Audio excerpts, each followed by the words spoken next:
Hello दोस्तों, आपका मेरे चैनल लर्न विद रेशु में स्वागत है। Welcome back to my channel. अभी तक मैंने आपको कोर जावा से रिलेटेड काफ़ी टॉपिक्स के बारे में एक्सप्लेन किया है। लगभग मैंने पूरा कोर जावा आपको मेरी वीडियोस में एक्सप्लेन किया है। आज मैंने जावा नेटवर्किंग पर भी एक सीरीज़ बनाई है। आज मैं आपको एडवांस जावा से रिलेटेड चीज़ों के बारे में एक्सप्लेन करने वाली हूँ। ये ट्यूटोरियल लंबा चलेगा। इसमें कई और सीरीज़ भी आएंगी, कई और वीडियोस आएंगे इस सीरीज़ में, जिसमें मैं एडवांस जावा को 1 बाय 1 वीडियो में एक्सप्लेन करूँगी, एक टॉपिक पर वीडियो। ओके, तो एडवांस जावा क्या होता है और वो कोर जावा से क्यों बेहतर है। देखिए, जब हमें जनरल पर्पस एप्लीकेशंस को डेवलप करना होता है, जैसे कि सिंपल डेस्कटॉप एप्लीकेशंस या सिंपल कंसोल एप्लीकेशंस को जब हमें बनाना होता है, तो हम कोर जावा यूज़ करते हैं। कोर जावा एक तरीके से हम इसलिए भी यूज़ करते हैं क्योंकि हमें जावा के कॉन्सेप्ट सीखने होते हैं। कोर जावा में हम ऑलमोस्ट सभी कॉन्सेप्ट्स सीख जाते हैं जो कि हम एडवांस जावा में यूज़ करते हैं। तो कोर जावा इस पहला स्टेज है जावा को अच्छे तरीके से सीखने का। जो कोर जावा में जिसे कोर जावा की अच्छी नॉलेज होती है, जिसे सारी ऊप्स कॉन्सेप्ट्स अच्छे से पता होते हैं, वो जो है एडवांस जावा में अच्छे से प्रोग्रामिंग सीख सकता है। तो लेकिन जब हमें वेबसाइट्स, क्लाइंट सर्वर आर्किटेक्चर या बड़ी बड़ी सिस्टम्स को बनाना होता है, तो हमें फिर एडवांस जावा पे मूव करना होता है। तो एडवांस जावा बेसिकली क्या होता है, ये जावा प्रोग्रामिंग लैंग्वेज का एक ऐसा पार्ट है जो online applications, websites, mobile applications को डील करता है। तो हम एडवांस जावा के थ्रू जब हमें ऑनलाइन एप्लीकेशंस, कोई वेबसाइट बनानी है या मोबाइल एप्लीकेशन बनाने हैं, या आजकल के टाइम पे जहाँ पर हमारी नई नई टेक्नोलॉजीज़ के थ्रू नई नई सिस्टम बन रहे हैं, उसमें एडवांस जावा का बहुत यूज़ होता है। तो कोर जावा और एडवांस जावा में बेसिकली यही अंतर है।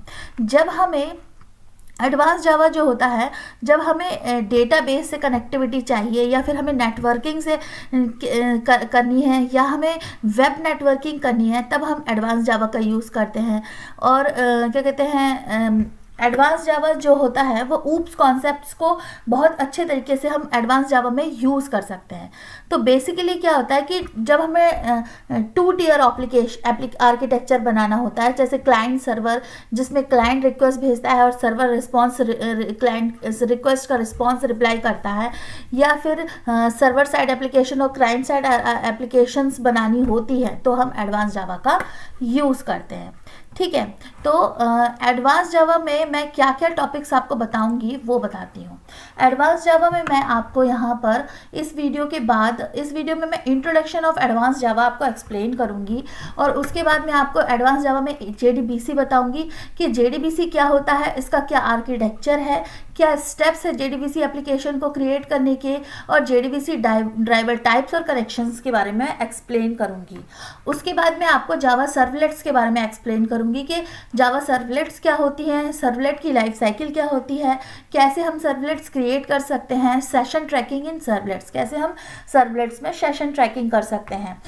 ठीक है, उसके बाद मैं आपको थोड़ा फ्रंट एंड पार्ट बताऊंगी, JSP, introduction of JSP, life cycle of JSP और JSP स्क्रिप्टिंग एलिमेंट्स। तो इन सारे टॉपिक्स को मैं एडवांस जावा सीरीज में कवर करूंगी। एडवांस जावा का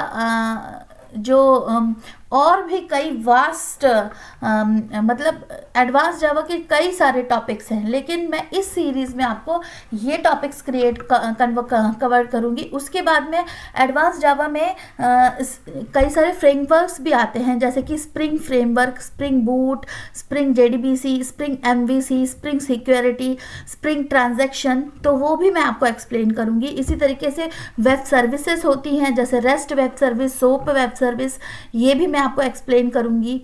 इसी तरीके से मैं आपको ऑब्जेक्ट रिलेशनल मैपिंग यानी JPA, हाइबरनेट, ये भी एक्सप्लेन करूंगी। मैं आपको डेटाबेस के बारे में भी एक्सप्लेन करूंगी, जो कि जैसे SQL और MySQL। तो इस तरीके से अब जो मैं सीरीज स्टार्ट करने वाली हूँ वो पूरा एडवांस जावा के एडवांस टॉपिक्स पर रहेगी। हाँ, ये ज़रूरी है कि इस सीरीज़ को जानने से पहले आपको कोर जावा के concepts, object oriented programming, design patterns, ये आपको अच्छे से पता होने चाहिए।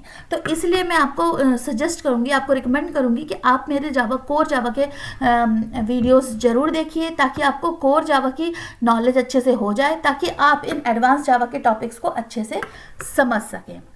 एडवांस जावा में जो फ्रंट एंड पार्ट रहेगा उसमें मैं आपको जावास्क्रिप्ट, HTML, CSS के बारे में एक्सप्लेन करूंगी और JSPs भी बताऊंगी JSP के साथ साथ। और मैं आपको इसके अलावा जावास्क्रिप्ट की कई और अदर लाइब्रेरीज के बारे में भी वीडियोस लाने वाली हूं, जैसे कि AngularJS, इसके ऊपर मैं लाऊंगी, और jQuery। तो आप मेरे वीडियोस को ज़रूर देखते रहिए, आपको बहुत सारा इन्फॉर्मेशन इस चैनल पे मिलेगी, और स्टे ट्यून्ड। ओके, तो आइए चलिए शुरू करते हैं introduction of advance Java. And introduction तो मैंने आपको दे ही दिया है, लेकिन मैं एक बार फिर से बता देती हूँ कि एडवांस जावा जो होता है वो is everything that goes beyond core Java. मतलब कोर जावा के आगे जो भी चीज़ें आती हैं वो एडवांस जावा में होती है। Most commonly the APIs defined in Java Enterprise Editions include servlets, programming, web services, persistent API, etc. It is a web and enterprise application development platform which basically follows client server architecture. इसका क्या मतलब है कि मैंने आपको जैसे भी बताया कि जैसे APIs, web services, enterprise applications, web applications को डेवलप करने के लिए हम एडवांस जावा का यूज़ करते हैं। एडवांस जावा में सबसे बेसिक कॉन्सेप्ट होता है कि इसमें अभी तक हम 1 टियर एप्लीकेशन यूज़ कर रहे थे कि हमारा एक ही प्रोग्राम था जिसमें मेन क्लास थी और उससे हम रन कर देते थे, लेकिन आई मीन टू से मेन मेथड थी। तो लेकिन एडवांस जावा में क्या होता है कि इसमें क्लाइंट और सर्वर के बीच में कम्युनिकेशन होता है। मैंने नेटवर्किंग में भी आपको थोड़ा जावा नेटवर्किंग के वीडियोस में आपको एक्सप्लेन किया है क्लाइंट सर्वर आर्किटेक्चर क्या होता है, लेकिन वो जावा नेटवर्किंग का केस था। लेकिन एडवांस जावा में क्लाइंट सर्वर आर्किटेक्चर अलग तरीके से काम करता है। तो मैं इसमें भी आपको बताऊंगी कि कैसे क्लाइंट रिक्वेस्ट सर्वर को भेजता है, कैसे सर्वर उस रिक्वेस्ट को एक्सेप्ट करता है, कैसे कनेक्शन बनता है और कैसे वो रिस्पॉन्स भेजता है। इसके ऊपर मैं कई सारी टेक्नोलॉजीज आपको एक्सप्लेन करूंगी आगे आने वाले वीडियोस में। तो यही तक था मेरा एडवांस जावा का इंट्रोडक्शन वीडियो। मैं आशा करती हूँ कि आपको ये इंट्रोडक्शन वीडियो पसंद आया होगा और आप कोर जावा के बाद अब एडवांस जावा को मेरे साथ पढ़ने के लिए तैयार होंगे। तो लेट्स स्टार्ट लर्निंग एडवांस जावा, और आगे आने वाले वीडियोस को आप ज़रूर देखिएगा ताकि आपको एडवांस जावा से रिलेटेड काफ़ी सारा मटेरियल आपको मिल सके। अदर वेबसाइट्स क्या करती हैं कि वो पेड होती है, ये डिटेल में एक्सप्लेन नहीं करती। मैं आपको डिटेल में एक्सप्लेन करूँगी अपने वीडियोज़ में, सब कुछ अच्छे से बताऊँगी और उनके मतलब कॉन्सेप्ट्स के साथ साथ उनका यूज़, रियल टाइम एप्लीकेशन में उनका यूज़ भी बताऊंगी। तो आप मेरे वीडियोस को ज़रूर देखिएगा। Thank you very much. आज के लिए बस इतना ही। Bye bye.